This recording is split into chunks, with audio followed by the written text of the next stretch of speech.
That night, the sky was wrong. I knew it the moment I stepped outside. The stars glittered faintly, but the moon was missing. It wasn't behind the clouds, it wasn't hidden by the trees, it was simply gone. For as long as I could remember, the moon had always been there to guide the night, to give some gentle light against the dark.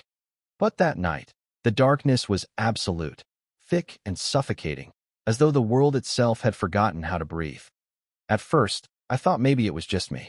Maybe my eyes were playing tricks on me. But then I heard the whispers.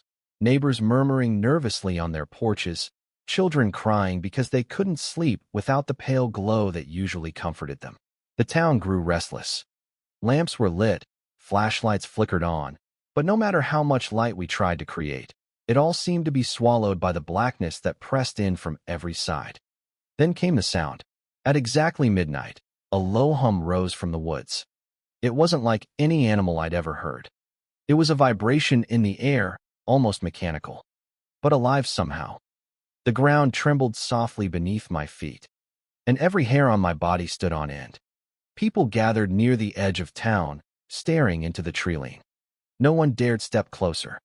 The darkness between the trees seemed to breathe, expanding and collapsing like a living chest. We waited for the moon to return, but it didn't. Instead, shapes began to form in the black. Not shadows cast by light, but shadows born from nothing. They stood tall, motionless. And yet I felt their eyes on me, on all of us. One of them stepped forward, its outline shifting like smoke.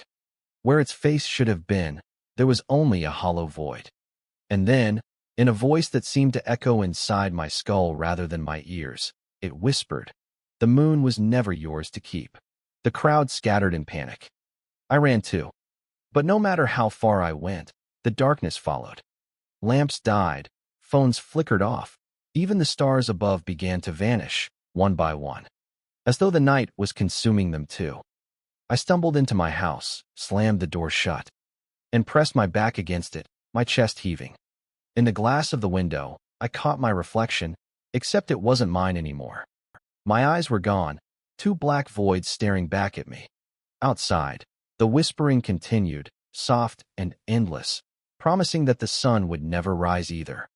And in that moment, I realized something terrifying. The moon hadn't simply forgotten to rise, it had abandoned us.